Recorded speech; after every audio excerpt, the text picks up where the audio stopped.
Pratama. Dan di sini kita akan menginterview Bapak Ali. Pertanyaan tentang Orde Baru ini bisa dibacakan oleh Andika. Apa sih Pak dari Orde Baru dan juga siapa sih itu pemimpinnya pada masa Orde Baru Pak? Lahirnya Orde Baru.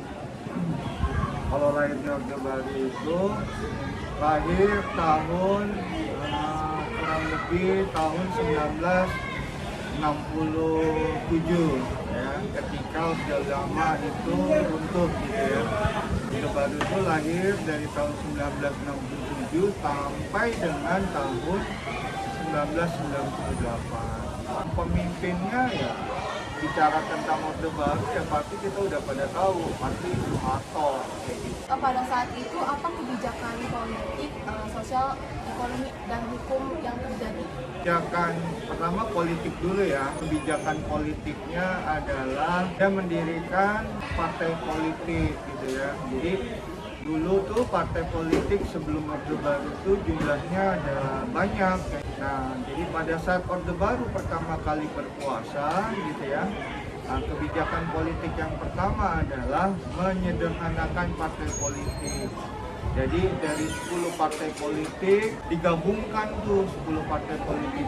Jadi cuma hanya 2 partai politik dan 1 golongan karya. Lalu yang kedua, kebijakan sosial pada masa Orde Baru mensejahterakan masyarakat, karena memang kan Orde Baru itu muncul karena adanya Orde Lama, gagalnya Orde Lama. Nah, gagalnya Orde Lama itu kan salah satunya adalah harga kebutuhan pokok naik, harga melambung tinggi, inflasi tinggi gitu. Nah, ketika Orde Baru pertama kali muncul itu adalah dalam kehidupan sosial mensejahterakan rakyat, agar rakyat itu tidak kekurangan dalam kebutuhan pokok dan lain-lain. Nah, dalam kebijakan ekonomi, kalau kita bicara tentang awal-awal Orde Baru ini, kebijakannya sangat pro rakyat. Ada swasembada beras. Dulu kita tahun 1980-an kita menghasilkan beras, sehingga beras itu diekspor. Sekarang kan modelnya impor beras. Dulu tuh berswasembada beras. Lagi hukum. Nah, hukum pada awalnya, jadi kalau kita bicara tentang Orde Baru, awal-awal itu adalah tidak terjadi penyimpangan. Diletakkan pada tempatnya, artinya bahwa ya memang ketika masyarakat terkena hukum gitu ya ditetapkan hukumnya itu gitu. Tapi dalam praktek nanti hukum itu sama lah seperti kayak sekarang ini, hukum itu tajam ke bawah tapi tumpul ke atas gitu. Maksudnya itu adalah hukum itu hanya berlaku buat orang-orang yang tidak punya kekuasaan. Hukum itu tidak berlaku bagi orang-orang yang punya kekuasaan. Selanjutnya, apa yang berkesan di pada masa Orde Baru? Pengalaman berkesan, saya punya, kalau Pali kan pernah sering ngajar ya di kampus ya, ada meme bilang kalau bandingkan masa sekarang dengan masa Orde Baru, itu kan ada meme ya, meme slogan gitu ya, ada gambarnya Pak Zaman Soeharto gitu kan, Soeharto sambil ngomong ada tulisan bagaimana enak zamanku toh, kayak gitu kan. Nah, itu memang slogan itu nggak bisa itu fakta sejarah gitu. Enaknya dalam artian bahwa yang paling terkesan itu segala sesuatunya itu murah.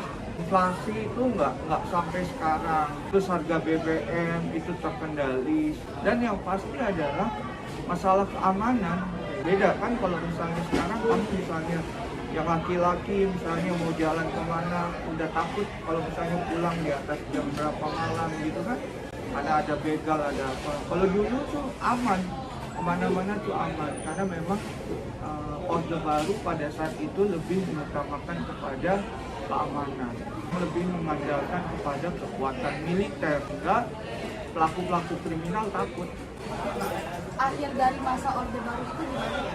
Akhir pada masa Orde Baru yang kita tahu ya, karena memang kebijakan Orde Baru selama 32 tahun itu lebih membuat rakyat itu tidak puas, terutama dalam kehidupan politik, sosial. Banyak warga gitu ya, terutama dimotori oleh mahasiswa merasa bahwa ada terjadinya ketimpangan politik. Misal berakhirnya ya Orde Baru itu ya diputuskan, diselesaikan, ditumbangkan oleh gerakan mahasiswa tahun 1998. Dalam Orde Baru itu ada perilaku penyimpangan itu nggak tentang masa Orde Baru itu, kayak tindakan yang membahayakan atau misalkan ada korupsi atau Iya.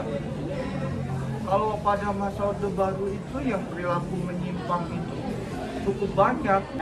Yang paling katakan itu ketika di era-era tahun 90-an, 90 menjelang akhir-akhir masa Orde Baru, nah itu banyak penyimpangan. Contohnya adalah kalau dulu pada masa Orde Baru, anggota DPR itu dan anggota MPR, anggota DPR dan MPR itu dipilih oleh presiden. Nah, gitu ya, oleh presiden. Nah, Anda bisa bayangkan, kamu bisa bayangkan DPR dan MPR itu kan lembaga legislatif ya Kak, lembaga legislatif, dan dia mengontrol eksekutif. Eksekutif itu adalah mengontrol presiden. Nah, tetapi yang terjadi adalah pada masa Orde Baru anggota legislatifnya itu dipilih oleh presiden.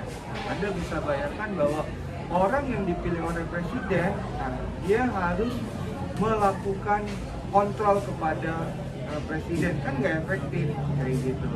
Nah, itu terjadi penyimpangan. Selain itu banyak bahwa itu bisa selesai. Makanya terjadilah reformasi. Terima kasih ya Pak, Ya. udah mau meluangkan waktunya untuk bisa diinterview sama saya. Oke. Kurang lebihnya mohon maaf. Wassalamualaikum warahmatullahi wabarakatuh. Waalaikumsalam warahmatullahi wabarakatuh.